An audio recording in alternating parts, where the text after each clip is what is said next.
Good evening. I really don't know what I'm bringing to you tonight. I have a written journal and I have a topic. Um, it's a little old. It's from 225. And lately I've been pretty good about getting the journals out there more timely than that. This one is a really difficult topic. And so I needed some distance from it, some emotional distance. I wonder if you've heard of, I think it's pronounced Ray Kurzweil or Kurzweil. I'll provide a link for you to a video called Transcendent Man.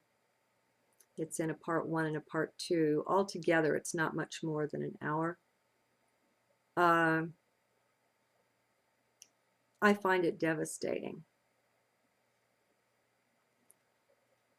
It's about the combination of biology and technology. And it's this man's transcendent vision for the future and how he's trying to help humanity. And he is, well, we can't speak to his motivations. I do want you to watch this video, at least part 1. You'll have enough of it with part 1 that you won't need any more. It's not necessary to watch difficult things to the bitter end in most cases. Follow your heart. When you connect with the material and the energy, it doesn't take long at all to get a read on it and to be tuned in and clued in to what's being discussed. There's a very real danger that a bunch of sleepwalking humanity will be led into a future that is a dark techno fantasy nightmare.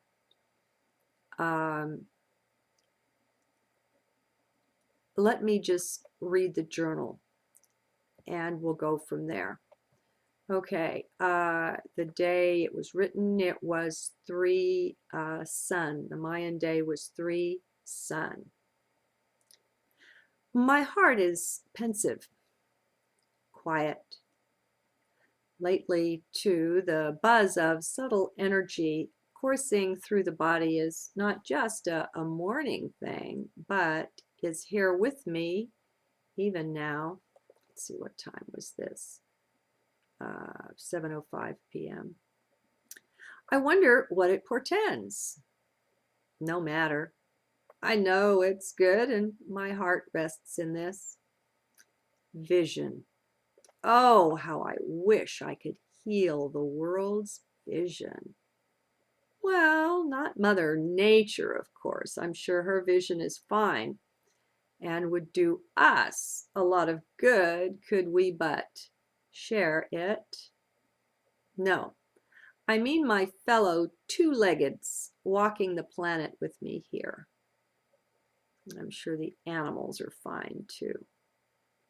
So many of us are burdened under the weight of what we see and how we see it. What's to be done?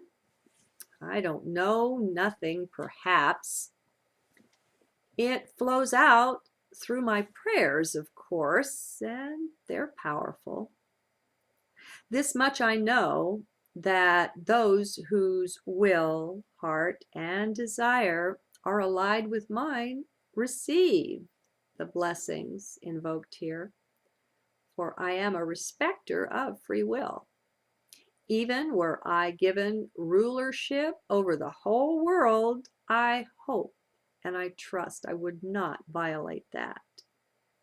Each one deserves to live his own life in his own way. Still, there is so much excess of suffering, and it's so unnecessary. Oh, but that people could just see it. could see the small shifts that could be made in the angle of sight that would have such a large consequence. What can I do? I can but shine, which is all any of us can really do, for doing is not the point. Our doing doesn't heal anything. Generally, it just makes things worse, no matter our good intention in the thing. Strange that life works like that.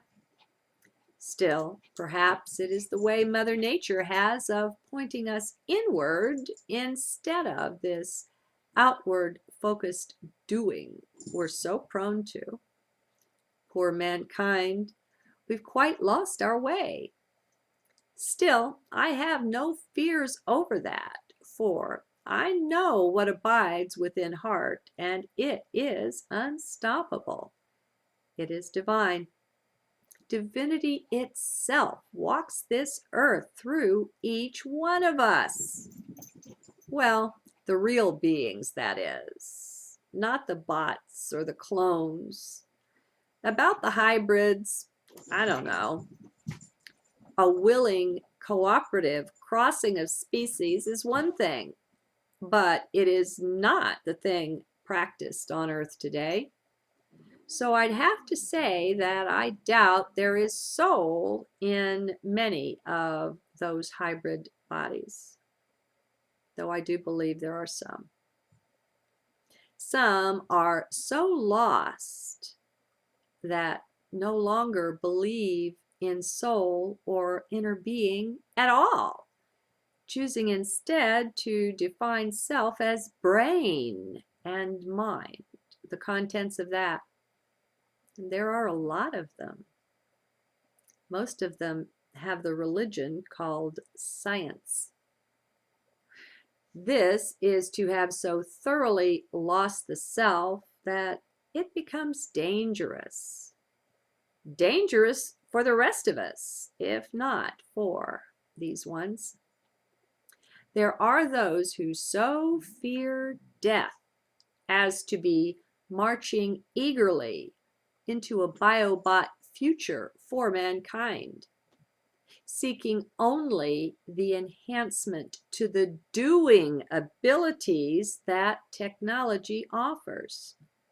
These don't see the nightmare inherent in their chosen future, preferring to charge full speed ahead, pushing, ramming their vision down our throats, rather than take time to give deep consideration to what they plan and to discuss it with the rest of us. As I gaze upon the world these would create, I am more than chilled. Oh my God, that's not a world in which I choose to live. Count me out. Let them do their mechanization projects elsewhere, but anywhere else, but on a planet populated by souls, by living beings. The thing about technology is that it doesn't control itself. Often the best programmer or the best hacker wins. How would you like to live in a body that could be hacked? There is no bottom to the depth of evil that some have planned for us, or so they think. Will we awaken in time to cut them off at the pass? I hope and trust that we will. So many more awaken each day, it seems. Soon, very soon, we will be the majority force, if we are not already. Then the only thing between us and this insanity going forward is our vision, is recognizing our own innate being, our divinity, and taking charge of our life. In a biobot world, Natural people, those not technologically modified, would quickly become second-class beings, unable to compete with the bioengineered brain power and abilities of those with internal chips and modifications. And how can we know where these oh so intelligent ones will take the human race? Where's the chip for morality? The one for ethics? Do we give it over into their hands unquestioningly? He who has the highest IQ rules? Why is there not more pushback, more speaking up about the horrors this could create? To me, they're just obvious. And I'm not the only one. I don't mean to sound like that. Are we happy? Are we glad now that we have nuclear power all over the planet? We knew of the untamable aspects of this technology before we made the moves to adopt it as a reasonable, cost-effective means of power generation. Can we not see how very unreasonable this was, to think that we could save a few dollars and cents by such methods? What massive insanity we practiced to let it happen. Murphy's Law states things quite plainly. Whatever can go wrong will. It is that simple. So, and I'm going to take my own advice here. Lighten up. That's why it's taken me a couple weeks to deliver this one, so I could lighten up. I was more intense about it earlier. So, let's look at this new techno-bio craze this way, through the eyes of Murphy's Law. What do we see? Who among us cannot see the dire and terrible consequences that could result? Even just having billions upon billions of us in bodies that don't die? Hello! This in itself is enough to make it a clearly unworkable idea. How about we ask Mother Earth her opinion? Yet, people don't see, and no one can make anyone see either. I hope we all know this. When people get so determined on a course, they are very hard to stop. No one can stop them but themselves. Even could we get them to pause and consider some of this, they would not be listening, but only planning their next moves and how to shove all impediments, as they would see this, aside. They've quite got the bit between clenched teeth. What is sad is that fear is what's running this show. This man, Ray Kurzweil, is afraid to die, and he equates himself with the brain, the mind, body. He is not interested in considering any other definition of self, or he would not be so committed to the biobot world. He is determined that he's right, thoroughly in mind. Were I a seer, I might be able to look into him, to the root of his fear, and show him that, and more importantly, show us, he may be what some call one of the fallen ones. The dark beings who fell with the rebellious angels. I have to tell you, I don't know that I believe in that story. I just threw it in there. He may have real reason not to be eager to leave the form and face the life review, the self-judgment for his works. He may also be one who is without soul already. At the end of the lifetime, there's no being there to judge. I suppose these could also fear death, though I don't quite know how they define life, for what they have is not life to me. It is existence instead. The life of the body cannot be compared to the life of the soul or the immortal being. So what I am saying is that there may be very good reason for his fears.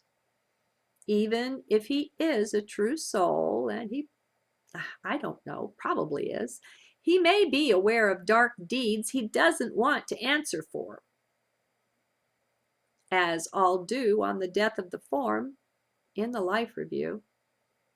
I don't know, but I do know such things are possible. And before we let him guide the course of the whole world inexorably in his techno direction, I suggest we take a very good look at who or what is or may be acting there. It is utterly reasonable to question. There are those who are awakening, and there are those who are not. It is shocking, however, to find out how far from awakening are those like Mr. Kurzweil and those of his ilk. Their steely determination to improve their bodies through technology, regardless of what is good for anyone, including the rest of the world, is menacing. In his terror to avoid death, will we turn over the whole world to him just because he is so determined and wealthy? Where are those who can see the terrible danger he represents? Unfortunately, he is awfully rich and has access to deep pockets funding for his humanitarian work. That is how they clothe it, you see, and some of it does bring benefit. But that is the bait and switch of it, done just to make the rest of it politically palatable. It is not. Yet where are those who can see the actual hell this man's vision could birth on our dear Mother Earth? And I ended it there. He does things that are good. I mean, he helps people with handicaps. See, that's how they're doing this. They're working to put in technological aids to those who are handicapped. I guess that's not the word, disabled in some way or another. And so it does drastically improve some people's lives. But that's just a cover for what goes on behind the scenes. Just imagine, if you will, look at the computer you have in front of you right there. Look at the chip that's in it. Okay, and I'm working with a 1.5 terabyte external hard drive. So look at the storage capacity for data, for facts, for information, and the room to run programs. And this is 64-bit. It's, you know, it's not tremendously fancy, but imagine plugging it up to your brain. Imagine brain power that can do calculations at speed and have all the knowledge that exists at your fingertips at any moment, to quote line, verse, and chapter, and all the rest of it. Normal human beings would very, very swiftly not be able to compete. And again, I say, even for the quote-unquote advancements in science and technology that we have today, ethics have not kept up. Morals have not kept up. science and philosophy used to go together. There used to be open discussion. It used to be seen that man was consciousness. Now we've got a few, like they're crying in the wilderness, like Peter Russell, saying it's not substance, it's not matter that's primary, it's consciousness. These bots don't have consciousness. And if we don't have an agreed upon definition for identity, then what are we doing here? And this man is exceedingly wealthy and tied in with all the right people. And you know how it is. Follow the money. They're able to scratch one another's backs and to work behind the scenes to bring about what they want.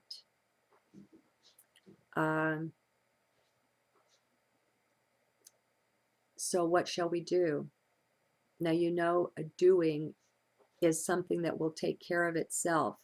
So what shall we be? How shall we greet this? That's something to ponder. I will tell you that when prayer moves through you, when it moves you, we all know what that feels like. Your heart will be overwhelmed with this feeling or that, usually something very beautiful, but sometimes, for someone in trouble, or your heart will just be moved with compassion or whatever. The feeling of that kind of a prayer flowing through you. Let's keep Mother Earth in mind. And I'd like everyone to consider putting this race to technology into your prayers, if you will. I don't pray to an external God anymore. I've been shifting. As I say, there are only two things I trust. One is my own heart, or we could, there's different words for that, higher self or whatever. And the other is source, which to me is along the lines of what I would call prime creator, just to have a word for it to distinguish it from all of those who mankind is now learning that they played God, but they were not. They were advanced ETs, technologically advanced, not so much spiritually. And so maybe prayer isn't the right word. I don't know. But the thing is, we are creators. We are divine.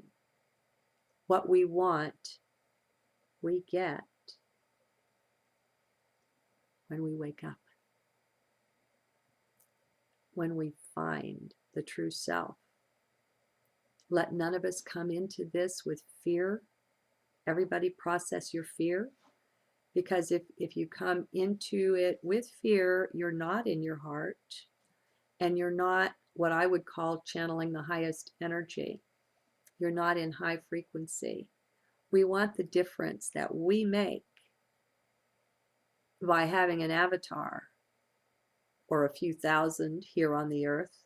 We want it to be positive, uplifting, supportive for that which is divine.